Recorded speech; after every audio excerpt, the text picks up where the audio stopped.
Salut à tous et bienvenue sur Esprit Sérendipité, le podcast dédié au développement personnel, spirituel et à l'ésotérisme en général. Vous êtes-vous déjà demandé comment les signes du zodiaque en sont arrivés à avoir leur nom actuel? D'où vient le signe du Bélier? Comment a-t-on découvert sa constellation? Et quel est son caractère selon l'astrologie? C'est ce que nous allons voir dans ce 86e épisode.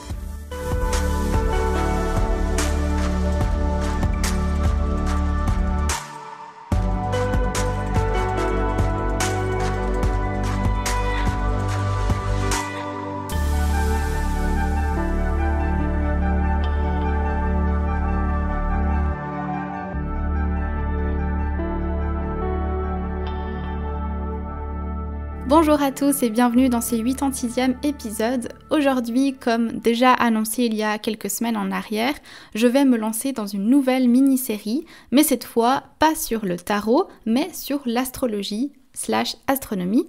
En fait, je me suis rendu compte qu'on utilisait très régulièrement les différents signes du zodiaque pour comprendre la personnalité des gens, mais qu'on savait pratiquement jamais d'où les signes proviennent, pourquoi on a nommé leur constellation de telle ou telle façon, quelle est son origine et son histoire, et quel est son caractère qu'on lui a attribué. Du coup, je me suis dit qu'une série à ce sujet en vaudrait carrément la peine et ferait plaisir à tous ceux qui, comme moi, sont hyper curieux et aiment comprendre l'origine des choses. Donc, chaque épisode sera concentré sur un signe. Chaque épisode sera aussi divisé en 3 phases. D'abord, la phase astronomie. On verra les origines de la constellation, qui l'a découverte, pourquoi ce nom lui a été attribué, etc. Ensuite, la phase astromythie, ou la mythologie céleste, si vous voulez, pour comprendre les légendes et mythologies cachées derrière le signe. Vous verrez que certains signes ont beaucoup plus d'histoire que d'autres. Et puis, on ira davantage vers l'astrologie avec l'interprétation symbolique de la constellation et le caractère du signe. Je tiens aussi déjà à m'excuser parce que à l'extérieur de là où j'enregistre l'épisode, il y a des enfants qui jouent et qui font pas mal de bruit. Peut-être que vous entendrez parfois sur l'épisode. Malheureusement, je peux rien faire. Il fait juste 30 degrés, les gens sont tous dehors. Donc voilà, je vais essayer de faire au mieux pour que ce soit le plus isolé possible, mais c'est possible que vous entendiez des cris d'enfants. Voilà, j'espère que ça ne vous dérangera pas trop. Donc si vous le voulez bien, commençons aujourd'hui avec le Bélier. La première description du ciel selon les Grecs provient des écrits d'Eudoxe, un astronome grec, mais le savoir astronomique a été popularisé par l'œuvre d'Aratus intitulée Les Phénomènes, écrite dans la première moitié du IIIe siècle avant notre ère. Cependant, vous vous doutez bien que l'histoire des constellations remonte bien avant les Grecs. Elles sont présentes dans toutes les cultures du monde. Les premières mentions d'étoiles qui portent un nom sont mises en évidence dans un lexique bilingue, sumérien héblaïte, qui date de 2450 avant notre ère. À ce moment, on ne parlait pas encore de constellations. Les étoiles étaient identifiées individuellement et à chaque étoile, on attribuait un dieu. Tous les anciens peuples, que ce soit les peuples indiens, chinois, mésopotamiens, égyptiens, hébreux, etc., ont cherché à partager la surface du ciel en plusieurs groupes d'étoiles ou constellations et désigner ensuite chaque groupe formé sous le nom et la figure soit d'un homme, soit d'un animal ou d'un objet. Mais c'est au IIe siècle que Claude Ptolémée, dans son Almageste, groupe 1022 étoiles en 48 constellations. Et c'est cette œuvre qui sera la base du travail des astronomes occidentaux jusqu'à la fin du Moyen-Âge. Il y a par exemple la constellation d'Aigle, du Cygne, du Loup, du Serpent, de la Coupe, de la Baleine. Et on y retrouve aussi les 12 constellations du zodiaque que l'on connaît bien, le Gémeaux, le Poisson, le Sagittaire, etc. La grande majorité des constellations de Ptolémée seront toutes adoptées sans modification par l'Union astronomique internationale qui en définira les contours plus précisément. Venons à présent à la constellation qui nous intéresse aujourd'hui, la constellation du Bélier. Déjà, comment peut-on repérer la constellation du Bélier dans le ciel? En fait, elle peut être repérée à partir surtout des étoiles autour. Elle se situe au sud de Persée et d'Andromède et à l'ouest du Taureau, 3 autres constellations. Elle se repère par ces 2 étoiles principales, mais la plus importante à retenir est l'étoile Hamal, ou Ariétis, dont le nom signifie l'agneau en arabe et qui désigne à elle seule la constellation tout entière. Elle est aussi l'étoile la plus brillante de la constellation du Bélier. C'est une géante orange, 2 fois plus grosse que le Soleil. Les autres étoiles qui forment la constellation sont un peu trop faibles pour les mentionner et on les repère moins facilement à l'œil nu. Pour Eratosthène, un astronome grec, il s'agit du Bélier qui transporta Phrixos et Hélé, les enfants de Néphélé et Athamas. Dans cette légende, Athamas épousa en secondes noces Ino, qui avait une haine profonde envers les 2 enfants. Donc ils ont été obligés de fuir et ils ont en fait chevauché un bélier réputé immortel et qui possédait une toison d'or. Une fois en sécurité, Phrixos récupéra la fameuse toison qui deviendra la quête des Argonautes pour ceux qui connaissent. Le bélier, dépourvu de ce qu'il avait de plus précieux, de sa précieuse toison d'or, rejoignit les étoiles. C'est d'ailleurs pour ça que l'on dit que cette constellation brille si peu. Il semblerait que les Babyloniens, les Grecs, les Perses et les Égyptiens aient tous nommé cette constellation Bélier. On peut donc désormais passer à la partie astrologie avec l'interprétation symbolique de ce signe, le Bélier. Je souhaiterais juste dire que même si vous n'avez pas votre soleil en Bélier, donc que vous n'êtes pas Bélier, cet épisode sera utile tout de même parce qu'on a tous le signe du Bélier dans notre carte astrale. Il sera attribué à l'une de nos maison et peut-être sera lié à une autre planète comme Mercure, Saturne, etc. C'est déjà important au départ de comprendre l'énergie et les caractéristiques de base du signe pour ensuite comprendre les influences qu'il aura dans les différentes maisons ou avec les autres planètes. Quelques informations de base. Le signe du Bélier, c'est un signe de feu cardinal. Il est gouverné par Mars, la planète associée au dieu romain de la guerre. Son signe opposé est la Balance. L'expression du Bélier est « je suis ». Sa couleur porte-bonheur est le rouge. C'est une couleur qui fait écho à l'énergie du Bélier et à son astre, la planète Mars. Le jour de la semaine qui lui est attribué est le mardi. C'est le jour qui tient son nom également du dieu Mars, le dieu de la guerre, planète maîtresse du Bélier. Les pierres du Bélier sont le diamant et le rubis.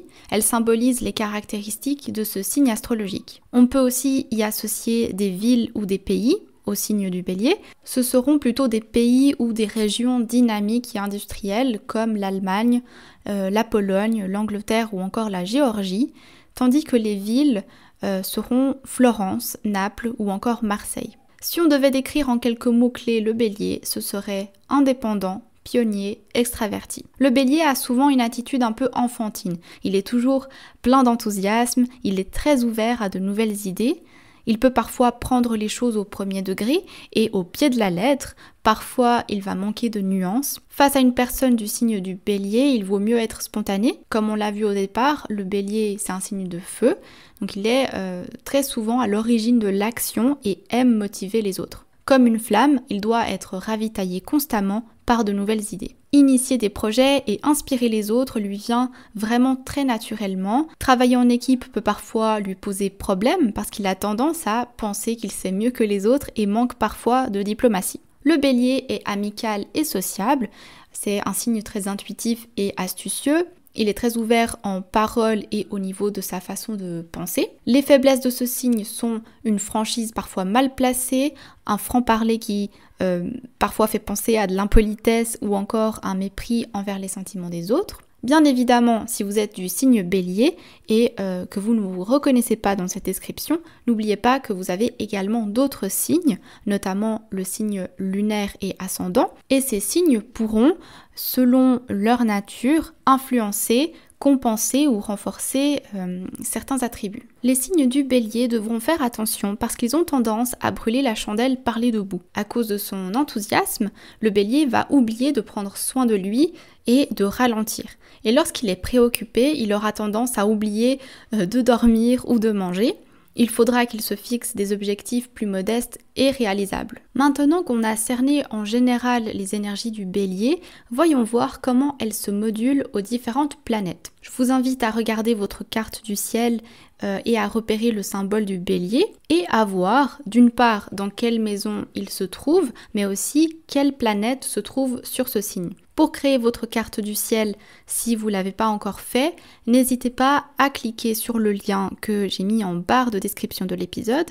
Il vous mènera sur le lien sur lequel vous pourrez la créer. Il vous faudra votre jour, mois, année, ainsi que votre heure et lieu de naissance. Si vous avez votre soleil en bélier, vous regorgez de nouvelles idées pour faire de votre vie un constant départ vers un horizon plein d'aventures. Vous aurez tendance à être un dirigeant qui sait saisir les opportunités rapidement, vous regorgez d'énergie et vous êtes très intuitif. Vous êtes connecté au fait de vous sentir vivant et aimez vivre des expériences pour renaître constamment. 2 personnalités qui ont leur soleil en bélier, Lady Gaga et Emma Watson.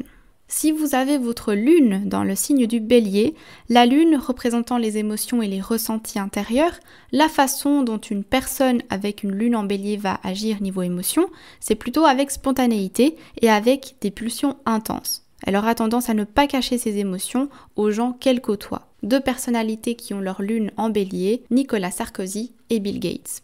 Si vous avez la planète Mercure dans le signe du bélier, Mercure représentant la communication, les échanges ou encore le mouvement, vous aurez tendance à avoir une pensée vive. Vous avez énormément d'idées, vous avez tendance à parler vite, vous avez une grande liberté de parole et vous vous rendez souvent compte de ce que vous dites une fois que vous l'avez dit. 2 personnalités qui ont leur Mercure en bélier, Léonard de Vinci et Adolf Hitler. Si vous avez la planète Vénus dans le signe du bélier, Vénus représentant l'amour, la beauté ou encore l'art, votre façon de voir l'amour sera plutôt particulière. Vous êtes peut-être un peu perdu face au code amoureux, vous aimez les moments où les relations sont spontanées, vous aimez les prises d'initiative et faites preuve de beaucoup d'honnêteté. Si vous avez la planète Mercure dans ce signe, vous n'êtes pas trop du genre à apprécier un plateau télé le samedi soir, vous aimez quand ça va vite, vous aimez surprendre et que l'on vous surprenne. 2 personnalités qui ont leur Vénus en bélier, Pierce Brosnan et Marilyn Monroe. Si vous avez la planète Mars dans le signe du bélier, la planète Mars représentant l'action, l'énergie, vous aurez tendance à agir sans avoir peur des conséquences ou du danger. Vous êtes rapide et vous ne faites pas de détour. Vous aimez vous dépenser, vous aimez le sport et la compétition. Une personne avec la planète Mars dans ce signe est à l'opposé de la passivité. Les choses doivent aller vite pour elle. Elle a une vivacité et une spontanéité qui peut étonner beaucoup de monde. Parfois, on peut même dire que ces personnes sont irréfléchies. Les détails et la planification ne sont pas leur fort et ces personnes sont très impatientes. 2 personnalités qui ont leur Mars en bélier, Cristiano Ronaldo et Steve Jobs. Si vous avez la planète Jupiter dans le signe du bélier, la planète Jupiter représentant la philosophie de vie, la foi et la morale, notre optimisme et notre générosité, une personne qui aurait le signe du bélier attaché à cette planète saisira les opportunités rapidement. Elle aura tendance à avoir une grande confiance en soi, donc attention à l'ego. 2 personnalités qui ont leur Jupiter en bélier, Michelle Obama et Nikola Tesla. Si vous avez la planète Saturne dans le signe du bélier, Saturne représentant l'apprentissage, l'endurance, les limites et la patience, avoir cette planète dans le signe du bélier vous amènera à calmer votre fougue ou à la restreindre. Vous serez obligé de freiner votre impulsivité ou en tout cas vous aurez des épreuves qui mettront votre fougue à l'épreuve et ce sera à vous de comprendre la leçon et de retenir votre fougue. Cependant, vous gagnerez en stabilité, en tolérance et en endurance, même si vous aurez moins de spontanéité. 2 personnalités qui ont leur Saturne en bélier, Albert Einstein et Will Smith. Si vous avez la planète Uranus dans le signe du bélier, Uranus représentant la transformation, la libération et le lâcher-prise, là où se trouve Uranus, les côtés plus excentriques du signe vont être amplifiés. Le but de cette planète est de nous faire changer, de quitter la routine. Si elle se trouve dans le signe du bélier, le côté impulsif et la fougue de ce signe seront donc amplifiés. Une personne qui a cet emplacement pourra donc mener sa petite révolution en solo et agir de façon un peu disproportionnée, comme le fait de tout claquer pour changer complètement de vie. 2 personnalités qui ont leur Uranus en bélier, Martin Luther King et Clint Eastwood. Si vous avez la planète Neptune dans le signe du bélier, Neptune représente la sensibilité, l'empathie, la connexion, la nostalgie. C'est la planète Neptune qui va apporter ces moments de nostalgie, mais également ouvrir la personne aux autres via l'empathie, via la compassion. Lorsqu'on a cette planète dans le signe du Bélier, on peut avoir un côté très utopiste ou idéaliste, on peut vite se déconnecter du monde qui nous entoure. 2 personnalités qui ont leur Neptune en Bélier, Marcel Proust et Claude Debussy. Si vous avez Pluton dans le signe du Bélier, Pluton représente la transmutation, la renaissance. Pluton gère tout ce qui est caché au fond de nous ou refoulé, nos instincts. Une personne avec Pluton en Bélier pourra avoir sa volonté, sa persévérance et sa détermination renforcée. Comme Pluton passe en moyenne 20 ans dans chaque signe et qu'il a été dans le signe du Bélier entre 1823 et 1852, ça veut dire qu'il met plus de 200 ans avant de faire le tour complet du signe du zodiaque. Donc, personne n'aura Pluton en Bélier, sauf les gens qui sont déjà décédés. La majorité des gens qui écoutent ce podcast auront d'ailleurs un Pluton soit en Vierge, soit en Balance ou encore en Scorpion, ou bien aussi en Sagittaire. Les personnes qui ont eu Pluton en Bélier étaient volontaires, rebelles, impulsives et obsédées par le pouvoir. 2 personnalités qui ont leur Pluton en Bélier, Alexandre le Grand et René Descartes. Avant de passer au sujet des maisons, si jamais vous voulez creuser plus loin la signification des planètes dans l'astrologie, n'oubliez pas que j'ai créé un épisode justement reprenant chaque planète et où j'ai donné leur signification, etc. Je le mettrai également en barre de description. Pour conclure donc, regardons maintenant l'influence du signe du Bélier dans les différentes maisons.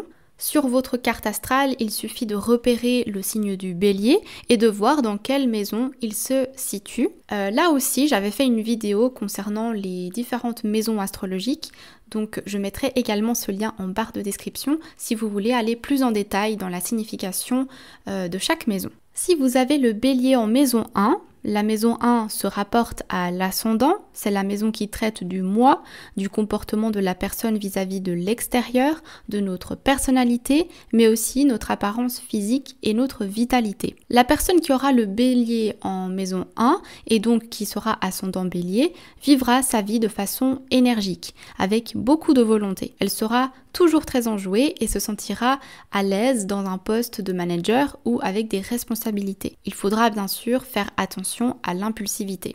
2 personnalités qui ont leur Bélier en maison 1, John Lennon et Shakira. Si vous avez le Bélier en maison 2, la maison 2 se rapporte aux possessions matérielles, vos biens, y compris votre argent. Si vous avez votre maison 2 dans le signe du Bélier, vos ressources peuvent provenir d'activités professionnelles où vous pouvez exercer en tant que dirigeant. Vous possédez tous les talents pour diriger une équipe. Attention cependant à la façon dont vous gérez votre argent. Ne prenez pas de décisions impulsives, vu que le Bélier, il est très impulsif et irréfléchi parfois. En tout cas, vous êtes apte à faire entrer des ressources aussi vite que vous pouvez les faire sortir. 2 personnalités qui ont leur Bélier en maison 2, Michael Jackson et J.K. Rowling. Si vous avez le Bélier en maison 3, la maison 3 se rapporte à la pensée, elle parle de communication et d'état d'esprit, mais aussi de notre entourage proche, comme nos frères et nos sœurs. Si votre maison 3 se situe dans le signe du Bélier, votre communication aura tendance à être rapide, spontanée. Des contrats pourront être signés rapidement et sur des coups de tête. Les échanges seront très riches et variés et vous parlez aux autres avec beaucoup de facilité. Vous aimez les déplacements, les voyages et vous êtes tourné vers l'avenir. 2 personnalités qui ont leur Bélier en maison 3, le prince William et Marie Curie. Si vous avez le Bélier en maison 4, la maison 4 se rapporte au foyer. Elle représente vos racines. Elle concerne à la fois votre enfance, mais aussi votre vie privée et la sécurité de votre foyer. Si le signe du Bélier se trouve dans la maison 4, sur votre carte du ciel, ça démontre que dans le secteur familial, vous savez gérer une ambiance dynamique. Vous n'aimez pas trop le train-train quotidien et vous pourrez déménager plusieurs fois. 2 personnalités qui ont leur Bélier en maison 4, Lady Diana et Bradley Cooper. Si vous avez le Bélier en maison 5, la maison 5 concerne la créativité, le jeu, mais aussi le sexe et l'envie créative sous toutes ses formes. Si le Bélier se trouve dans la maison 5, vous avez tendance à vous emballer rapidement dans le secteur amoureux. Vous pouvez tomber amoureux très vite et tout miser sur cette histoire d'amour, mais vous pourrez aussi vous détacher de cette personne très vite. Vous aimez être à l'initiative des choses, vous aimez séduire et relever des challenges. 2 personnalités qui ont leur bélier en maison 5, Brad Pitt et Bob Marley. Si vous avez le bélier en maison 6, la maison 6 concerne la santé physique et émotionnelle, mais aussi le travail quotidien ou encore les collègues. Le bélier en maison 6 pourra indiquer que la personne peut souffrir de nervosité. Elle voudra un travail où elle ne s'ennuiera pas, il faut que ça bouge, et la personne aura du mal à être commandée à moins qu'on lui laisse une certaine autonomie dans ses actions. 2 personnalités qui ont leur bélier en maison 6, Vladimir Poutine et Nicole Kidman. Si vous avez le bélier en maison 7, cette maison concerne les relations, notre choix de partenaire, mais aussi le succès de nos relations amicales, professionnelles ou amoureuses. Si le signe du bélier se trouve en maison 7, votre partenaire devra être dynamique et enjoué. Vous aimez l'aventure pour pimenter votre vie de couple. Il vous faut un conjoint qui acceptera d'être un peu dirigé parce que vous avez tendance à prendre des initiatives dans le couple. Pareil pour vos amis ou relations professionnelles. Vous aimez aussi les personnes volontaires et actives. 2 personnes qui ont leur bélier en maison 7, Leonardo DiCaprio et Britney Spears. Si vous avez le bélier en maison 8, la maison 8 se rapporte à la renaissance, la transformation spirituelle ou encore à la mort. Elle parle aussi de sexe et des émotions sexuelles. Si vous avez le bélier en maison 8, les changements dans votre vie seront très spontanés. Les épreuves pourront aussi être soudaines et inattendues. Attention toujours à ne pas agir de manière précipitée. 2 personnalités qui ont leur bélier en maison 8, Madonna et Kurt Cobain. Si vous avez le bélier en maison 9, la maison 9 concerne le voyage, l'exploration, l'ouverture d'esprit. Si le bélier est dans cette maison, alors vous aimerez élargir votre horizon en voyageant, en rencontrant des personnes et découvrir des endroits inconnus. Vous êtes plus actif et contemplatif durant ces moments. 2 personnalités qui ont leur bélier en maison 9, Donald Trump et Johnny Depp.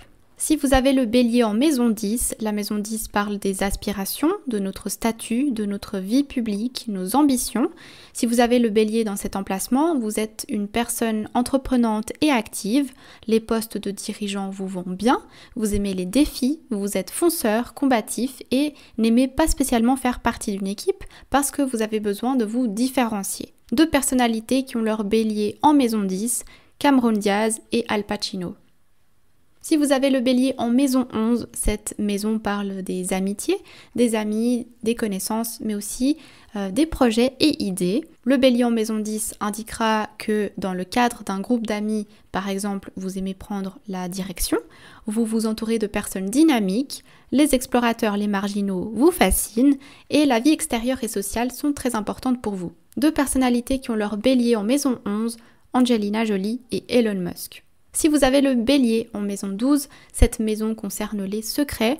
Elle est considérée comme la maison la plus spirituelle, mais c'est aussi la maison de l'inconscient. Elle peut aussi nous parler de la façon dont nous pouvons nous auto-saboter. Si vous avez le bélier en maison 12, les difficultés que vous pourrez rencontrer dans votre vie vous rendront encore plus combatif. Mais inversement, elles pourront aussi vous décourager d'un coup.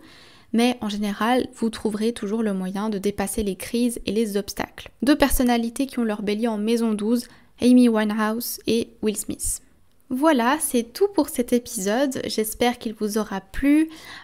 Pour le créer, évidemment, j'ai utilisé plein d'ouvrages très intéressants sur l'astrologie. Je vais tous les lister dans la barre de description. Ils sont vraiment très intéressants et vraiment je vous conseille en tout cas lorsque vous apprenez l'astrologie d'avoir un manuel de référence qui vous parle vraiment voilà, des différentes maisons, des différentes planètes.